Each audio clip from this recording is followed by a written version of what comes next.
Hello guys, this is Paul McWhorter with TopTechBoy.com, and we're here today with episode number 51 in our incredible new tutorial series where you're learning how to think like an engineer using the Arduino Uno R4 Wi-Fi. What I will need you to do is pour yourself a nice tall glass of ice cold coffee. That would be straight up black coffee poured over ice. No sugar, no sweeteners, none needed.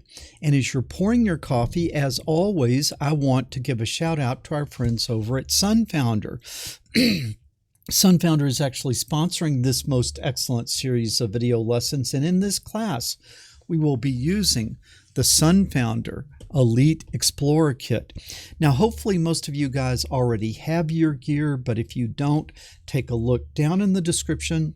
There is a link over to Amazon, and you can hop on over there and pick your kit up. And believe me, your life and my life are going to be a whole lot easier if we are working on identical hardware. But enough of this shameless self-promotion. Let's jump in and talk about what I am going to teach you today. And what we're going to do is we're going to look at the topic of echolocation. What is echolocation, you ask? Well, maybe the best way to explain it is with an example in the animal kingdom. We have bats who fly in big flocks in the dark in a cave, and they fly around very quickly without running into each other and without running into the wall. How can they fly so precisely in the dark? By echolocation. What each bat does is each bat creates an audible chirp, and that chirp goes out, and when it hits a wall or some other object, it echoes back, and then the bat can perceive his chirp returning. If the chirp returns quickly, he knows something is in front of him close. If the chirp returns after a long time, he knows that there's nothing in front of him for a long distance, and he can actually intuitively know how far the obstructions are away that are in front of him.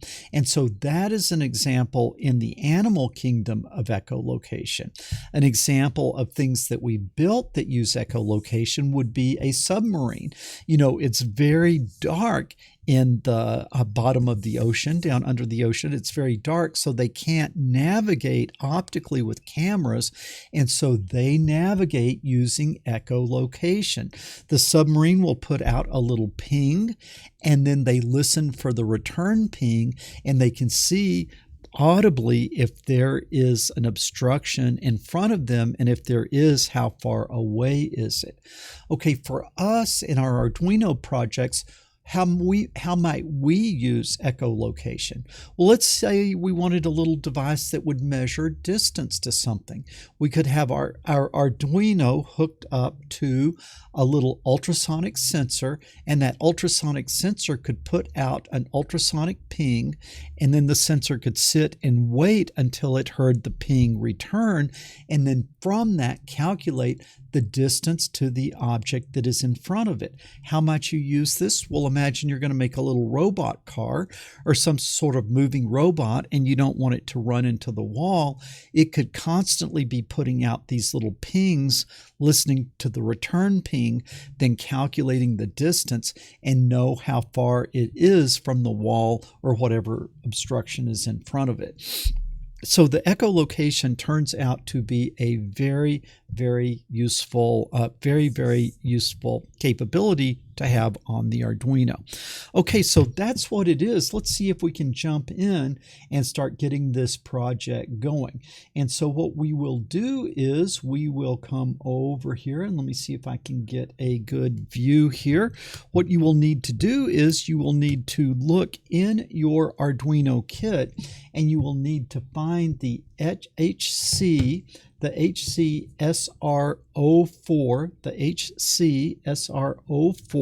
sensor.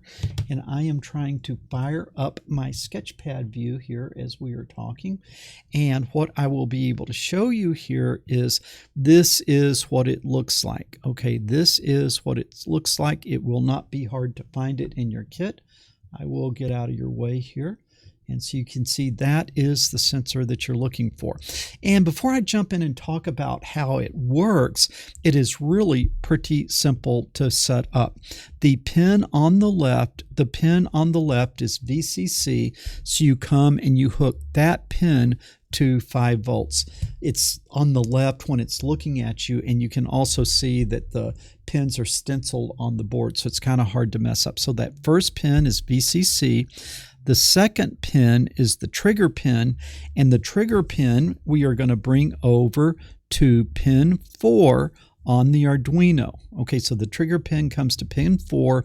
Then we have the echo pin, and the echo pin comes over to the digital pin 3 on the Arduino. So we have trig to pin 4 and echo to pin 3, and then the final pin is ground G and D, and we bring that over to a suitable ground on the Arduino. So that is pretty straightforward to get hooked up. Okay, but how does this thing work? So I'll come over here and I'll draw it. I'll come over here and I will draw it. And so we've got these two kind of cylindrical features here. And then we have this feature, okay. And then over here somewhere, we have a target. Okay, this is our target.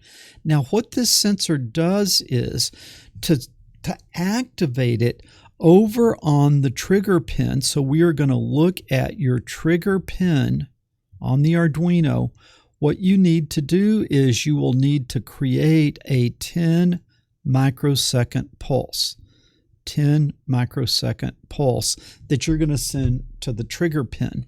Now, when you send that 10 microsecond pulse, it is going to wait. It is going to wait from the trailing edge there. It is going to wait about 2 milliseconds. It's going to wait about 2 milliseconds, and then it is going to launch an ultrasonic chirp. Now you can't hear it, but it's a high-pitched sound that it sends out, just a little ultrasonic chirp like that. So here we have the chirp going out. I think I'll make the chirp a different color. Let's make the chirp purple. So here we have the chirp going out. As soon as the chirp goes out, if we look at the echo pin, okay, as soon as the chirp has launched, the echo pin will go high. And the echo pin will stay high as long as that chirp is out there. Just go boop. Okay, now the chirp is traveling. When the chirp returns, the echo pin will go low. Okay, so at this point, we have launched the chirp. Now the chirp is going to go out, it's going to hit the target, and then it is going to return, and then it is going to be heard, and it is going to be heard right here, and it's going to be heard right here, and as soon as it's heard, then echo goes down. The echo pin goes down. So what do we have here that is very useful? The time between when the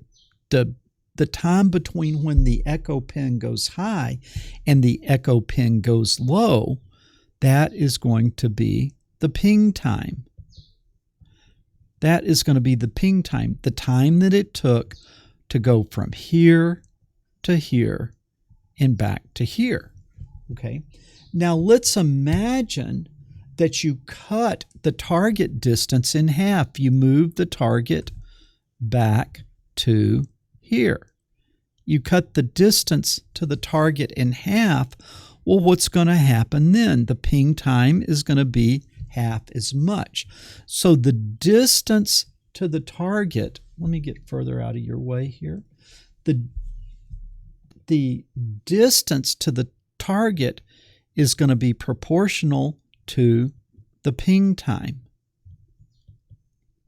And in fact, you remember that distance is equal to rate times time. Okay, What is the rate? The rate is the speed of sound. The speed of sound.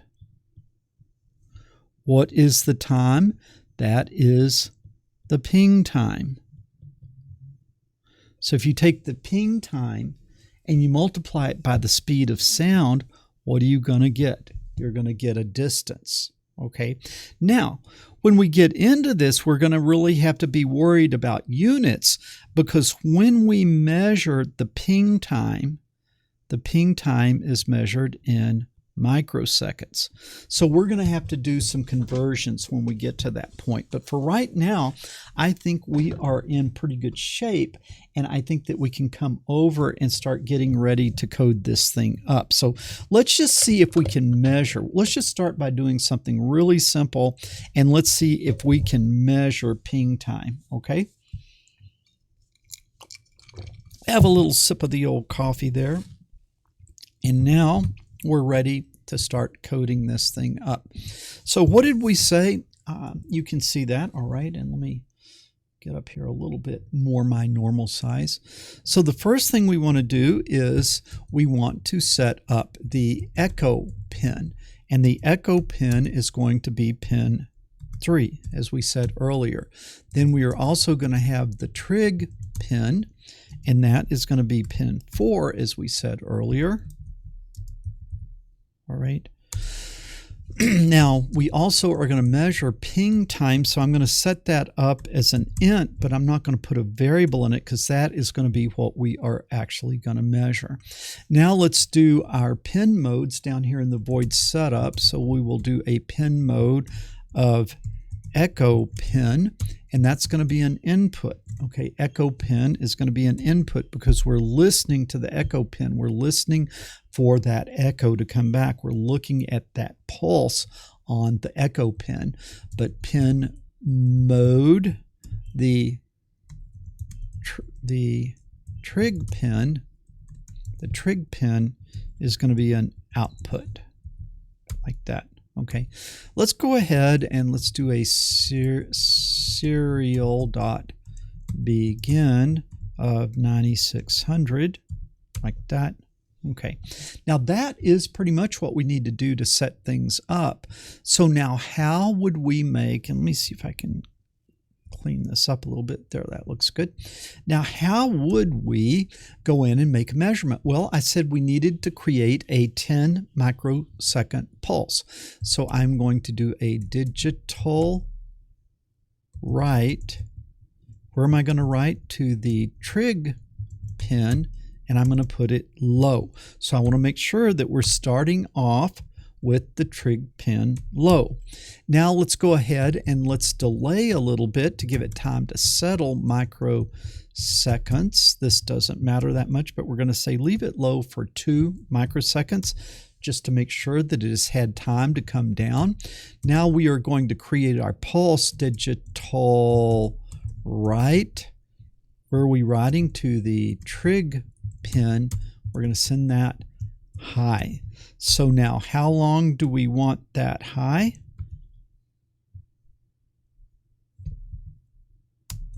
How long do we want that high? Well, we want it high for 10 microseconds. So we'll say delay microseconds. We're going to leave it up for 10 microseconds. Then we will do a digital write on the trig pin, and we'll set it low. So to create that pulse that will launch the chirp, it's going to take about about 5 lines of code. Okay, it takes about 5 lines of code.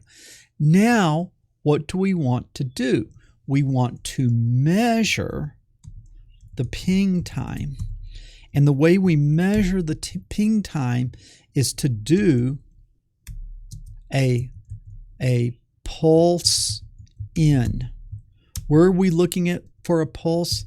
At the echo pin. And I want to be measuring how long it is high.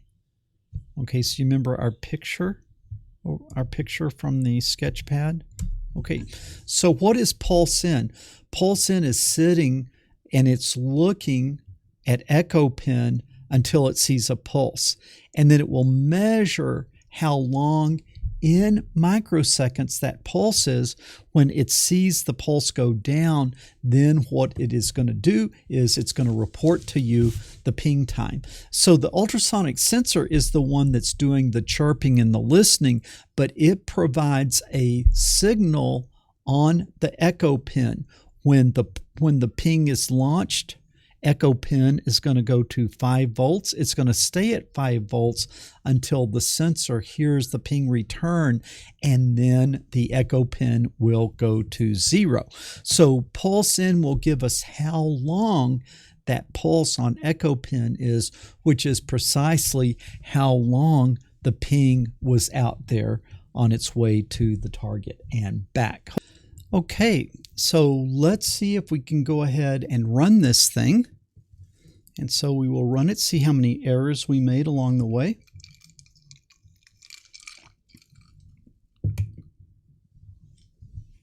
Okay, it looks like it ran. And what I want to do to start with is I want to sort of show you that I've hooked this up to the oscilloscope. So let me see if I can come over to the oscilloscope view. And what you can see here is I have the HC-SR04 ultrasonic sensor.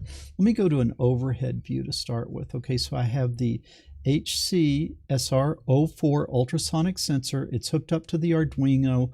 You can see I have this box that is my target. It is 3 inches away, so the ping is coming out and then it is returning. Now let's see if we can look at it at this angle. And what I am looking at in blue, I am looking at my trigger signal in blue, and that you can barely see because that was 10 microseconds. So I give it a trigger of 10 microseconds. You can see about 2 milliseconds later, the ping is launched, and then when the ping is launched, the echo pin goes high, and the echo pin is staying high for about 1 division, which would be 500 microseconds. So we give the trigger its 10 microseconds. The sensor waits 2 milliseconds. It launches the ping. It sends the echo pin high, and then it waits until it hears the ping return, and then the echo pin goes low. And we are on 500 microseconds per division, so it looks like about 500 microseconds is how long that ping is away for 3 inches. Well, what if we come to 6 inches? Let's see if you can see that. Yeah, 6 inches. If we put it at 6 inches now, we are at what? 2 divisions, which would be 1,000 microseconds, which would be 1 millisecond. And so when we doubled the distance to the target, we have doubled that pulse length on the echo pin. What if we go to 12? What if we go to 12 inches out here? And you can still see that. And if I go to 12 inches, now it looks like that I am out here. Got to keep my hand out of the way. And I probably should give it a little bit better target here. And what you can see is I am right at now 2 milliseconds. So you can see that that pulse width is linearly proportional to the distance that the target is away from the Arduino. So that's just what we wanted.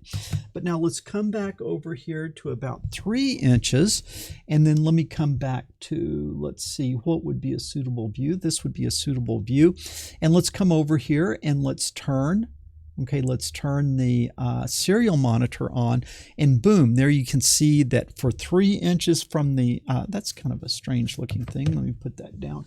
At 3 inches from the sensor, we are sitting there at about 500. We are sitting there at about 500 microseconds for the ping time. If we come out to 6, we're almost to 1,000, which is what we would expect. If we come out to 12, let me stand it up now. If we come out to 12, we are almost to 2,000. We are almost to 2,000 microseconds or 2 milliseconds. So you can see that we have a linear relationship between ping time and the distance. Okay, so we have the sensor up and running, and what I want is I want to give you a homework assignment. Okay, I want to give you a homework assignment because I don't want to do this for you. Now, if you're like a younger student and you haven't had a lot of math, don't worry. Next week I'll show you the solution. But for you guys that ought to be able to do this, let me see if I can show you what the homework assignment is. Let me get back over here and let's see if I can. I'm trying to get my sketch pad going again.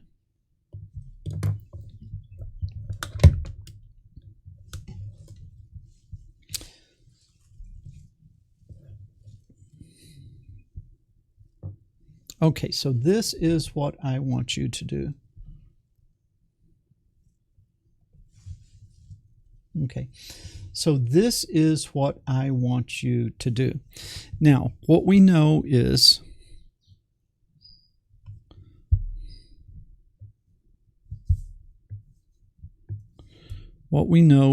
here is our sensor.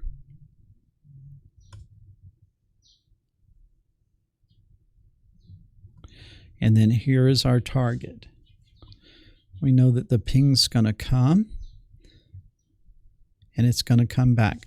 What do we know? We know that the distance is equal to the rate, how fast it's going, times the time. Now, what is the time? The time is the ping time. We measure the ping time. So what do we know? We're going to know time. Now, what else are we going to know? We are going to know the rate. What is this? This is an audible sound. How fast does an audible sound go? It goes the speed of sound. And the speed of sound in air is 760 miles per hour. And so if we take the rate and multiply by the time, we should get the distance, okay? But what you got to see is this is in miles per hour, and the ping time is in what? It's in microseconds. And there are 1 million microseconds in 1 second. So there's 1 million microseconds in 1 second. And the other problem is we know the speed of sound in miles per hour. Well, I don't want you to tell me how many miles I am from the target. I want you to tell me how many inches I am from the target. So I've given you everything that you need to work the problem, but you've got to do some math because you've got the speed of sound in miles per hour, but I want the answer in what? Inches. And the sensor reports in what? Microseconds. So you've got to do some conversions. You can't just plug in NEOT and NEOR. You'll get very strange units on your distance. You're going to have to do some dimensional analysis. You're going to have to do some calculations to do the conversion. Okay, so what your assignment is for next week is when you come in here, over here, where is that? Over here, instead of reporting ping time, I want you to report the distance to the target in inches.